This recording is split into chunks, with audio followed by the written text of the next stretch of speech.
your God power. Get everything you ever wanted and live the life of your dreams. The Master's Course. Copyright 2010 by Richard Lee McKim Jr. All rights reserved. Let the quest for knowing begin.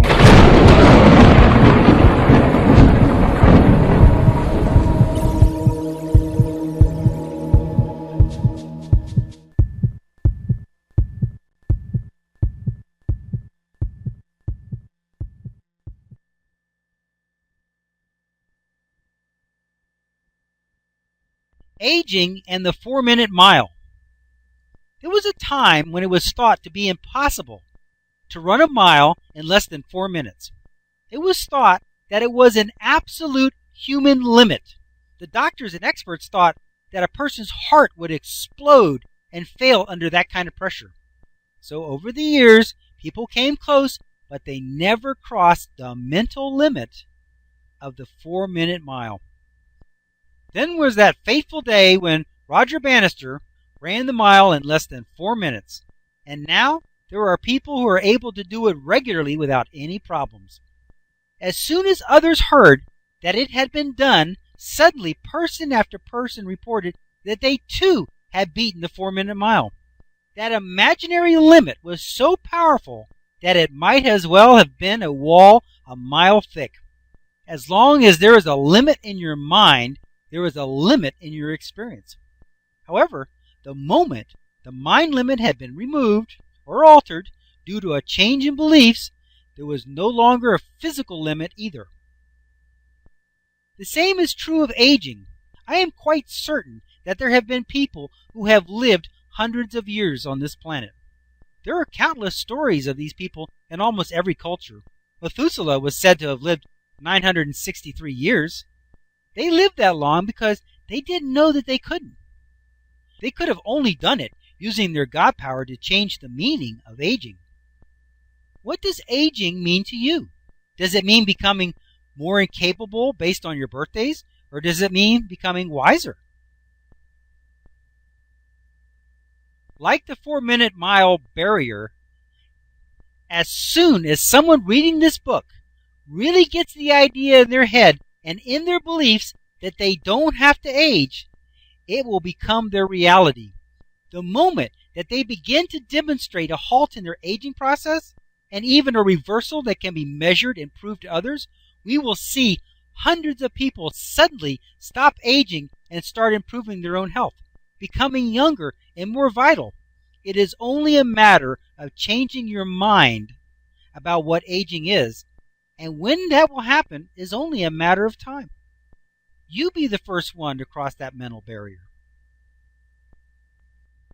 Cells are living and intelligent beings in their own right. We are in absolute command of our bodies and our reality. No one else can or does have any control over it but us. Your cells, as we learned in Chapter 1, Your God Power, with Bruce Lipton, are complete life forms themselves, just as we are as a whole.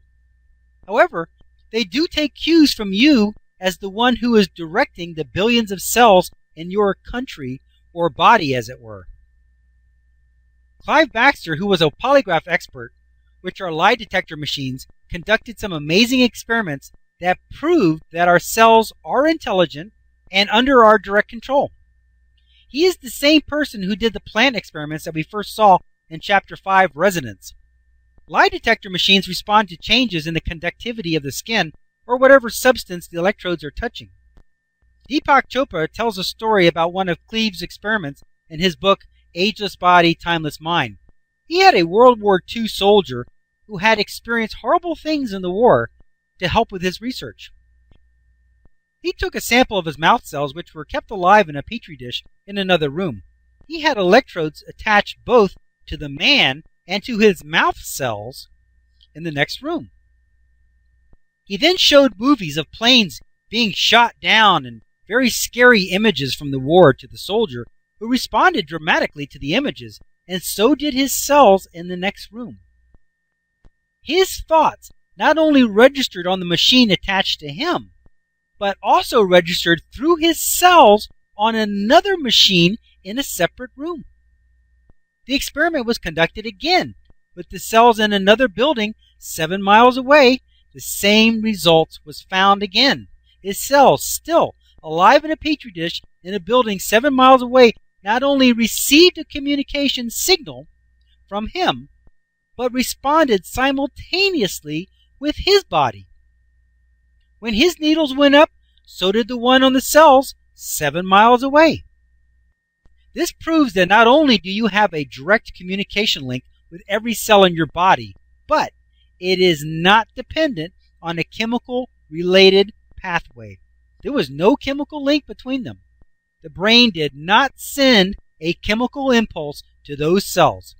The communication came from the energy form down to be represented in the representative body, part of which was somewhere else.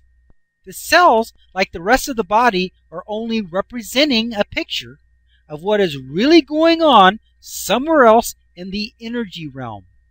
That is where the action was taking place and where the image of a body and its cells responding was projected from.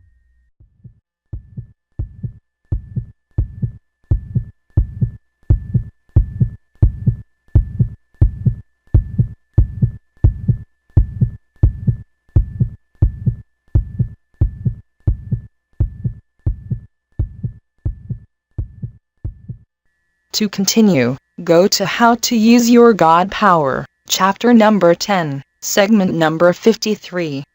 Let your quest for knowing continue.